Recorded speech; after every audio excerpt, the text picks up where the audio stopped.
Hi hello everyone welcome to SSB study point. So SSC నుంచి ఇంకొక notification వచ్చేసింది మనకి సిహెచ్ఎస్ఎల్. ఓకేనా. So combined higher secondary exam. So దీనికి ఎలిజిబిలిటీ ఎవరు అంటే 10+2 ఎవరైతే కంప్లీట్ అయ్యారో, అంటే మన లాంగ్వేజ్లో ఇంటర్మీడియట్ ఎవరైతే కంప్లీట్ చేస్తూ ఉంటారో సో వాళ్ళ కోసం ద బెస్ట్ ఎగ్జామినేషన్ అనమాట. సో మనం గ్రాడ్యుయేషన్ వాళ్ళు కూడా అప్లై చేసుకోవచ్చు. ఓకేనా. సో మనకి ఇప్పుడు వెబ్సైట్ చేంజ్ అయింది కదమ్మా. సో న్యూ వెబ్సైట్లోకి వెళ్ళి మనం కొంచెం స్క్రోల్ చేసి చెక్ చేసుకున్నట్టయితే ఇక్కడ మనకి నోటిఫికేషన్ రీసెంట్ ఏవైతే ఉన్నాయో అన్ని అనిపిస్తాయి అనమాట. సో ఇక్కడ మనకి April 8 రిలీజ్ అయిందనమాట. Notice of combined higher secondary level examination 2024. ఓకేనా. సో నేను ఎవ్రీ ఇయర్ చెప్తూ ఉంటాను మా సిహెచ్ఎస్ఎల్ అండ్ దాని రిలేటెడ్ బుక్స్ ఎలా ఉంటుంది cut off every year bit change అవుతూ ఉంటుంది అనమాట కొంచెం మనకి. సో లాస్ట్ 2022 నుంచి మనకి ఎగ్జామ్ ప్యాటర్న్స్ కూడా అన్ని ఎగ్జామ్స్ చేంజ్ అయ్యాయి. And CHSL the best thing ఏంటి అంటే మనకి లాస్ట్ ఇయర్ నుంచి తెలుగులో కూడా అలౌ చేశారనమాట ఎగ్జామ్ రాయడానికి. అంతకుముందు ఎస్ఎస్సి ఓన్లీ 10th లెవెల్ ఏవైతే ఎగ్జామ్స్ జరుగుతాయి లైక్ ఎంటీఎస్, సిపిఓ, సో ఇలాంటి వాటికి మాత్రమే తెలుగులో రాయడానికి చేసేదనమాట. బట్ ఇప్పుడు మనకి సిహెచ్ఎస్ఎల్ కూడా స్టార్ట్ అయింది, తెలుగులో మనం ఎగ్జామ్ రాయొచ్చు. That is the plus thing. ఓకేనా. సో ఒకసారి మనం ఈ నోటీస్ని ఓపెన్ చేసి ఇన్ డీటెయిల్గా ఈచ్ అండ్ ఎవ్రీథింగ్ చెక్ చేసుకున్నట్టయితే 8th April నుంచి స్టార్ట్ అయింది. 7th May వరకు మనకి లాస్ట్ అప్లై చేయడానికి టైం ఉందన్నమాట. ఓకేనా. సో మనకి దాదాపు 1 month టైం ఇస్తారు అప్లై చేయడానికి. ఈ మీన్ టైంలో మనం అప్లై చేయాలి. అండ్ మనకి షెడ్యూల్ ఆఫ్ ఎగ్జామినేషన్ మనకి June, July మధ్య Tier 1 ఎగ్జామ్ అనేది జరుగుతుంది. ఓకేనా. సో మ్యాక్సిమం అన్ని నోటిఫికేషన్ వస్తున్నాయమ్మా. మనకి ఇయర్ స్టార్ట్ అయింది అంటే ఇంకా February నుంచి అన్నీ స్టార్ట్ అవుతాయి అన్నమాట నోటిఫికేషన్. కొన్ని 2024 నోటిఫికేషన్ అయితే మనకి లాస్ట్ ఇయర్ ఎండ్లోనే డిసెంబర్లోనే వచ్చాయన్నమాట. లైక్ మనకి జీడీ అలాంటిది. ఓకేనా. సో కొంతమంది స్టూడెంట్స్ కమెంట్స్లో మెన్షన్ చేస్తూ ఉంటారు ఇది నెక్స్ట్ ఇయర్ కూడా వస్తుందా అని. సో ప్రతి ఒక్క ఎగ్జామ్ ఎస్ఎస్సి ఏవైతే ఉన్నాయేమో మనకి CPO, MTS, CHSL, CGL, phase exams every year వస్తాయన్నమాట. ప్రతి year graduation students, 10th students, inter students వస్తూ ఉంటారు కదా. సో డెఫినెట్లీ ప్రతి ఇయర్ ఇవ్వాల్సినదే. ఓకేనా. సో ఇది ఇయర్ వచ్చి అంటే కొన్ని మన స్టేట్ ఎగ్జామ్స్ ఉంటాయన్నమాట. సో అలా కాదమ్మా, ఇది సెంట్రల్ ఎగ్జామ్స్. సో డెఫినెట్లీ మనకి ఎవ్రీ ఇయర్ మనకి రిలీజ్ చేస్తాయన్నమాట. ఓకేనా. సో నెక్స్ట్ మనం కొంచెం స్క్రోల్ చేసి చూసుకున్నట్టు సిహెచ్ఎస్ఎల్లో 3 different types ఆఫ్ పోస్టులు ఉంటాయన్నమాట. లోయర్ డివిజన్ క్లర్క్ LDC అంటారు, జూనియర్ సెక్రటేరియట్ అసిస్టెంట్ JSC అంటారు అనమాట. సో దీని లెవెల్ ఆఫ్ పే మనకి ఈ మధ్యలో ఉంటుంది. మనకి 19,000 బేసిక్ నుంచి 63 వరకు వేరీ అవుతుంది అనమాట. డేటా ఎంట్రీ ఆపరేటర్ అనమాట. సో దీంట్లో టూ టైప్స్ ఆఫ్ డిఫరెంట్ పోస్టులు ఉంటాయి, గ్రేడ్ A అని అండ్ ఇది నార్మల్ డేటా ఎంట్రీ పోస్ట్ అనమాట. ఇది మనకి 25 నుంచి 81,000 వరకు శాలరీ వేరీ అవుతుంది, డిపెండ్స్ ఆన్ సిటీ. ఓకేనా. మనం మెట్రో సిటీలో వస్తే మనకి కొంచెం ఎక్కువ, అక్కడ ఎక్స్పెన్సెస్ ఎక్కువ కదా, సో కొంచెం ప్యాకేజ్ ఎక్కువ ఉంటుంది. రూరల్ ఏరియాస్లో అయితే కొంచెం తక్కువ ఉంటుంది అనమాట. ఓకేనా. సో ఇక్కడ మనకు చూసుకున్నట్లయితే వేకెన్సీస్ లాస్ట్ ఇయర్ నుంచి చాలా డబల్ పెరిగిందనమాట. మనకి 3712 వేకెన్సీస్ ఉన్నాయి అప్రాక్సిమేట్లీ. ఇది టెంటేటివ్, మరి దీనికన్నా కొంచెం పెరిగే ఛాన్సెస్ కూడా ఉండొచ్చు. Definitely try to apply who ever eligible. And ఇక్కడ చూసుకున్నట్లయితే మనకి రిజర్వేషన్ క్యాస్ట్ కూడా. సో రిజర్వేషన్ మనకి SC, ST, OBC, EWS, so ex service men, so వీళ్ళందరికీ మనకి రిజర్వేషన్ కూడా ఉందన్నమాట. ఫైన్. అండ్ ఇక్కడ మనకి డిఫరెంట్ ఫంక్షనల్ రిక్వైర్మెంట్ అంటే మనకి ఇక్కడ డిసేబిలిటీస్, ఫిజికలీ హ్యాండిక్యాప్ ఉంటారు కదా, లో విజన్, డెఫ్, సో ఇవన్నీ వీళ్ళు కూడా ఎలిజిబుల్ అనమాట ఈ పోస్ట్లకి. దీని అబ్రివేషన్స్ బిలోనే ఉంటాయి, మీరు చెక్ చేసుకోండి. మనకి age limit, so the most important thing మనకి ఏజ్ లిమిట్ అనమాట. మనకి సిహెచ్ఎస్ఎల్ 18 to 27 years ఉండాలన్నమాట ఇన్ బిట్వీన్. ఒకవేళ 27 కన్నా మనకి ఎక్కువ లైక్ 29 లేదా 30 సో 29 లేదా 30 years ఉన్నారు అంటే సో వాళ్ళు ఒకవేళ OBC, SC, ST ఈ కేటగిరీస్లో ఉంటే సో మీరు రిలాక్సేషన్కి ఎలిజిబుల్. రిలాక్సేషన్ ఒకసారి క్యాలిక్యులేట్ చేసుకోవడం. మనకి SC, STకి 5 years. So as per ప్రతి ఎగ్జామ్కి ఇలాగే ఉంటుందన్నమాట SSCకి రిలేటెడ్. సపోజ్ ఎగ్జాంపుల్ ఇప్పుడు 27 వరకు వాళ్ళు మ్యాక్సిమం ఇచ్చారు, నా ఏజ్ 28 అనుకోండి. సో 28 నేను OBC కింద వస్తాను అంటే 3 years రిలాక్సేషన్ అంటే నాది 27 వాళ్ళు మ్యాక్సిమం ఇచ్చారు, నాది 20+3 యాడ్ చేస్తే మనకి ఇంత 30 years వరకు ఎలిజిబుల్ అనమాట అప్లై చేయడానికి నేను. ఒకవేళ నాది ఈ 3 యాడ్ చేసినా 31 అవుతుంది అంటే నేను ఎలిజిబుల్ కాదు. ఓకేనా. ద సేమ్ వే మనకి 27 + 5 years అంటే ఎవరేజ్ అయితే క్యాలిక్యులేషన్ చేస్తుంటే 32 years లోపల వస్తుందో లేదా 32 max వస్తుందో వాళ్ళు ఎలిజిబుల్. ఒకవేళ ఇది 5 సంవత్సరాలు యాడ్ చేసినా కూడా 33, 34 వస్తుందంటే దే ఆర్ నాట్ ఎలిజిబుల్. ఇలా క్యాలిక్యులేట్ చేసుకోండి మీ ఏజ్ అనేది దేని త్రూ అంటే మనకి SSCలో 10th సర్టిఫికేట్లో ఏదైతే ఉంటుందో అదే మనకి క్యాలిక్యులేట్ చేస్తారనమాట. మీరు ఏజ్ క్యాలిక్యులేటర్లో కూడా ఒకసారి చెక్ చేసుకోండి మీకు అర్థం కాకపోతే. నెక్స్ట్ ఇంపార్టెంట్ థింగ్ ఏంటంటే ఇక్కడ పాయింట్, నార్మల్లీ ఇంతకుముందు ఎలా జరిగేదంటే సపోజ్ ఎగ్జాంపుల్ నేను OBC కేటగిరీ ఫాల్స్ అవుతాను, నేను అప్లై చేసేటప్పుడు OBC ఇచ్చాను, బట్ నేను డాక్యుమెంట్ వెరిఫికేషన్ అప్పుడు నేను ఓబీసీ సర్టిఫికేట్ ప్రొడ్యూస్ చేయలేదు అంటే, ఇంతకుముందు ఎస్ఎస్సి ఏం చేసేదంటే మనకి ఓబీసీ నుంచి తీసి జనరల్లోకి వేసేదన్నమాట. ఓకేనా, ఈవెందో ఎందుకంటే నేను ఓబీసీ సర్టిఫికేట్ ఇవ్వలేదు కాబట్టి నేను జనరల్లో వేసి ఆ కట్ ఆఫ్కి నేను రీచ్ అయినానంటే నాకు ఫర్దర్ పోస్టింగ్ చేసేవాళ్ళు. అది ఇప్పుడు ఎస్ఎస్సి డాక్యుమెంట్ వెరిఫికేషన్ చేసేటప్పుడు. ఇప్పుడు డాక్యుమెంట్ వెరిఫికేషన్ అనేది డిపార్ట్మెంట్స్ చేస్తుంది అనమాట. మీరు ఏ డిపార్ట్మెంట్లో సెలెక్ట్ అయితే ఆ డిపార్ట్మెంట్. సో వాళ్ళు ఇప్పుడు ఏం చెప్పారు ఇక్కడ చూడండి. For example, candidate X filled with OBC in his application form. However, during document verification by the independent department or organization, he is unable to produce the valid OBC certificate. In such scenario, candidate of X will be cancelled by the intending department organization. చూడండి, OBC certificate fill చేసి మనం produce చేయకపోతే మన క్యాండిడేచర్ని మనము తీసేస్తారనమాట. మనకి further proceeding ఉండదు. అందుకే fill చేసేటప్పుడు చాలా జాగ్రత్తగా చూసుకోండి మా. అండ్ ఆ సర్టిఫికేట్ అనేది అప్డేటెడ్గా ఉండాలి. ఓకేనా, మీరు 4-5 ఇయర్స్ది అలాంటిది పెట్టుకోకూడదు. ఎవ్రీ ఫైనాన్షియల్ ఇయర్కి మనకి న్యూ సర్టిఫికేట్ అనేది జనరేట్ చేస్తూనే ఉండాలన్నమాట. ఓకేనా, అండ్ ఇప్పుడు వీళ్ళు ఇచ్చినది 5th మే కంటే ముందే మనకి ఉండాలన్నమాట.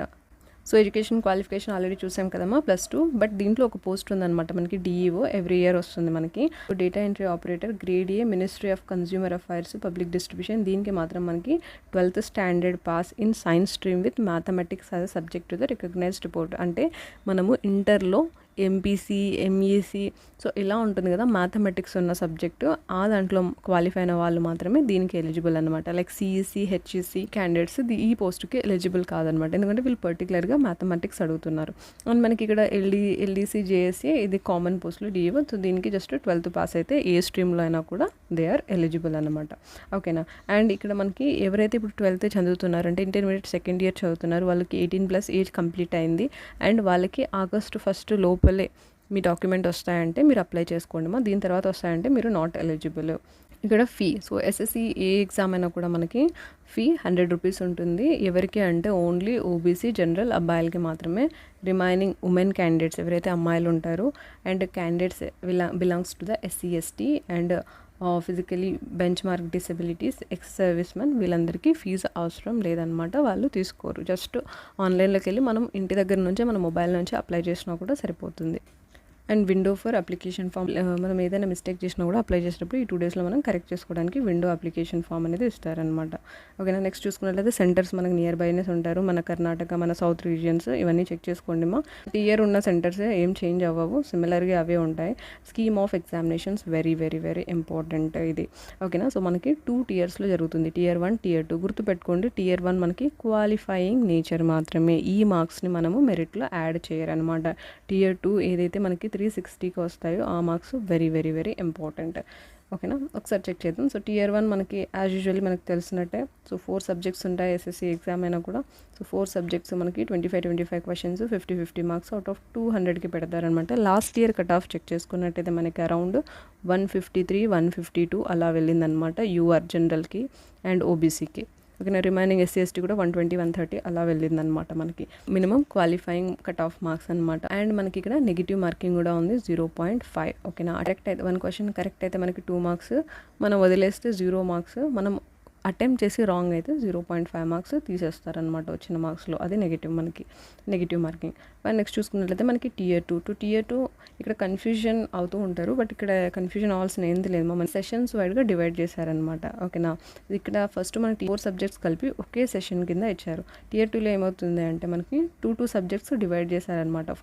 ఫస్ట్ సెషన్లో మనకి మ్యాథ్స్, రీజనింగ్ ఉంటుంది. 30 క్వశ్చన్స్, 3 మార్క్స్ అనమాట. ఒక్కో క్వశ్చన్కి 180 marks. And so 1 hour time ఇస్తారనమాట. ఓకేనా, అండ్ దీంట్లో 1 మార్క్ నెగిటివ్ ఉంది, 1 మార్క్ తీసేస్తున్నారు. పైన 0. ఫస్ట్ Tier 1లో 0.5, ఇక్కడ 1 మార్క్. అండ్ నెక్స్ట్ చూసుకున్నట్లయితే మనకి సెకండ్ సెషన్లో ఇంగ్లీష్ అండ్ జనరల్ అవేర్నెస్, మనకి ఇక్కడ ఇంగ్లీష్లో 40, జనరల్ అవేర్నెస్ 20, మనకి టోటల్ 180. సో టోటల్ 360 మార్క్స్ వస్తాయన్నమాట. సో ఈ 360 మార్క్స్కి మనం డిసైడ్ అవుతుంది అనమాట, సెలెక్ట్ అవుతామా లేదా ఆ జాబ్కి అన్నట్టు. లాస్ట్ ఇయర్ చూసుకున్నట్లయితే మనకి అరౌండ్ 293 యూఆర్కి వెళ్ళింది, 280 మనకి ఆ రేంజ్లో మనకి ఓబీసీ వెళ్ళిందనమాట. చెక్ చేసుకోండి ఆ కట్ ఆఫ్స్ కూడా. అండ్ మనకి స్కిల్ టెస్ట్, కంప్యూటర్ టెస్ట్ ఉంటుంది. ఇది క్వాలిఫై జస్ట్ మనకి 45 మార్క్స్కి మనకి జనరల్కి 13.5 అండ్ ఓబీసీకి 11.5 అండ్ ఎస్సీ ఎస్టీ 9 మార్క్స్ వస్తే చాలమా, జస్ట్ క్వాలిఫై అవ్వాలి ఇది. అండ్ నెక్స్ట్ చూసుకున్నట్లయితే మనకి టియర్ 2లోనే మనకి స్కిల్ టెస్ట్ పెడతారనమాట, అంటే టైపింగ్. డెఫినెట్లీ ఇది లోయర్ డివిజన్ క్లర్క్ వీళ్ళందరికీ టైపింగ్ మ్యాండేటరీ అనమాట. ఓకేనా. సో టియర్ 2లో ఈ సెషన్స్ అన్ని ఒకే డేలోనే కండక్ట్ చేస్తారు. And there is a negative marking and అదే మనకి మెరిట్ అనమాట. ఓకేనా. ఇంకా కొంచెం డీటెయిల్గా కావాలంటే ఇక్కడ చెక్ చేసుకోండి. ఇక్కడ ఇచ్చారు చూడండి మనకి ఎప్పుడెప్పుడు కండక్ట్ చేస్తారు, ఎంత మనకి క్వాలిఫైయింగ్. అండ్ ఇది మనకి హిందీ ఇంగ్లీష్తో పాటు మనకి తెలుగులో కూడా ఉంటుంది ఎగ్జామ్ రాయడానికి. అండ్ ఇక్కడ మనకి కంప్యూటర్ టెస్ట్, మనకి ఇక్కడ క్వాలిఫైయింగ్ నేచర్, మ్యాండేటరీగా క్వాలిఫై అవ్వాలి. స్కిల్ టెస్ట్కి ఇక్కడ మనకి ఎన్ని కీ డిప్రెషన్స్ అనేది ఒకసారి డీటెయిల్గా చూసుకోండి. కీ డిప్రెషన్ ఎన్ని వర్డ్స్ పర్ మినిట్ ఇదంతా చెక్ చేసుకోండి మా మ్యాక్సిమం. నెక్స్ట్ మనం చూసుకున్నట్లయితే సిలబస్ సో మనకి సిలబస్ మనకి +2 ఇది ఇంటర్మీడియట్ లెవెల్ ఎగ్జామ్ కదా. సో +2 లెవెల్లో ఉంటుందన్నమాట. ఆ బిట్ మనకి టియర్ 1 నార్మల్గానే ఉంటుంది, టియర్ 2 కొంచెం డిఫికల్టీ ఉంటుందన్నమాట. సో టియర్ 1 మనం ఇక్కడ చూసుకున్నట్లయితే ఇంగ్లీష్ లాంగ్వేజ్లో so spot the errors, synonyms, antonyms, spelling mistakes, active passive. So ఇక్కడ మనకి వొకాబులరీ ఉంటుంది ప్లస్ పారాగ్రాఫ్, ఎవ్రీథింగ్ ఉంటుందన్నమాట. అండ్ జనరల్ ఇంటెలిజెన్స్ చూసుకున్నట్లయితే మనకి వర్బల్, నాన్ వర్బల్ ఉంటుందన్నమాట. మ్యాథమెటిక్స్ చూసుకున్నట్లయితే మనకి నంబర్ సిస్టమ్ ఉంటుంది, tech operations and so geometry, algebra kind of మనకి అడ్వాన్స్ లెవెల్లో. బట్ సిజిఎల్ అంతా ఉండదు, సిహెచ్ఎస్ఎల్ లెవెల్లోనే ఉంటుంది. అండ్ కాంపిటీషన్ కూడా అలాగే ఉంటుంది. ఎందుకంటే +2 అంటే నాట్ ఓన్లీ ఇంటర్మీడియట్ క్యాండిడేట్స్ ఒకటే అప్లై చేయరు కదా, మనకి గ్రాడ్యుయేషన్ వాళ్ళు BE, B Tech, MBA, MCA, degree everybody use to apply అనమాట. కొంచెం కాంపిటీషన్ ఉంటుంది కాబట్టి మనం కొంచెం డెప్త్గా ప్రిపేర్ అవ్వాలి. సో ఇక్కడ మనకి మెన్స్ట్రేషన్ కూడా ఉంటుంది, ట్రిగ్నోమెట్రీ అండ్ స్టాట్స్ కూడా ఉంటుంది అనమాట. And general awareness. So general awareness అనేది మనం ప్రిడిక్ట్ చేయలేము, it's like an ocean. But current affairs అనేది మనం స్టాటిక్ జీకే, కరెంట్ అఫైర్స్ అనేది మోస్ట్ ఇంపార్టెంట్ ఎస్ఎస్సి ఏ ఎగ్జామ్స్లో అయినా కూడా. అండ్ టియర్ 2 చూసుకున్నట్లయితే కూడా దానికి ఆ బిట్ కొంచెం హై అనమాట. సేమ్ సిలబస్సే మనకి క్వశ్చన్ పేపర్ సెట్ చేయడంలో కొంచెం హార్డ్నెస్ పెరుగుతుంది. ఓకేనా. అండ్ నెక్స్ట్ చూసుకున్నట్లయితే టియర్ 2లో మనకి ఇంకొకటి ఏంటి ఎక్స్ట్రా వచ్చేది అంటే మనకి ఇక్కడ సో కంప్యూటర్ ప్రొఫెషన్స్లో బేసిక్ కంప్యూటర్ టెస్ట్, మన 6 devices and softwares related maximum MS office and emails, internet protocols, networking. So ఈ టైప్ ఆఫ్ కొంచెం బిట్ అడుగుతారనమాట. ఇది కూడా ప్రాక్టీస్ చేద్దాం. సో కంప్లీట్గా మనకి సిలబస్ ఏంటి, వెయిటేజ్ ఎలా ఉంటుంది, ఈచ్ టాపిక్కి మనం ఎలా ఫోకస్ చేయాలి. ఓకేనా. సో మనకి ఇప్పుడు ఏప్రిల్, ఇక్కడ ఎగ్జామ్ టియర్ 1 ఉంటున్నది జూన్లో అనమాట. సో మ్యాక్సిమం మే, జూన్ అంటే హార్డ్లీ మనకి ఒక 2 months టైం దొరుకుతుంది, ఫుల్ టైం. ఓకేనా. సో ఈ 2 monthsని మనకి ఎవ్రీడే మనం ప్లాన్ చేసుకో, ఎలా కంప్లీట్ చేయాలి, వెయిటేజ్ ఏంటి, మనము ఏ బుక్స్ని రెఫర్ చేయాలి, ఎవ్రీథింగ్ స్టడీ ప్లాన్ అనేది నెక్స్ట్ క్లాసెస్లో డిస్కస్ చేద్దామా. Be in touch. ఆల్రెడీ ప్రిపరేషన్లో ఉన్న వాళ్ళు just go through the syllabus is very important. And last year పేపర్స్ని, ప్రీవియస్ ఇయర్ పేపర్స్ ఏవైతే ఉన్నాయో లాస్ట్ ఇయర్ జరిగినది 2023లో అది అన్నీ చెక్ చేసుకోండి. అప్పుడు మీకు అర్థమవుతుంది క్వశ్చన్ పేపర్ లెవెల్ ఎలా ఉంది, మీరు ఎంతవరకు మీరు ప్రిపేర్ అవ్వాలి అనేది. ఇది ప్రిపేర్ లేకుండా ఫస్ట్ ఒక పేపర్ తీసుకొని లాస్ట్ ఇయర్ సాల్వ్ చేయండి, మీకు అర్థమవుతుంది ఎక్కడ స్టాండ్ ఉన్నారు అనేది. సో దట్ మీరు ప్లాన్ అకార్డింగ్లీ. ఓకేనా. స్టడీ ప్లాన్ ఎవ్రీథింగ్ మనం ఫర్దర్ క్లాస్లో డిస్కస్ చేద్దాం. ఐ హోప్ మీకు ఇది హెల్ప్ అయింది అనుకుంటున్నాను. వాచ్ చేసినందుకు thank you so much. Take care. Bye.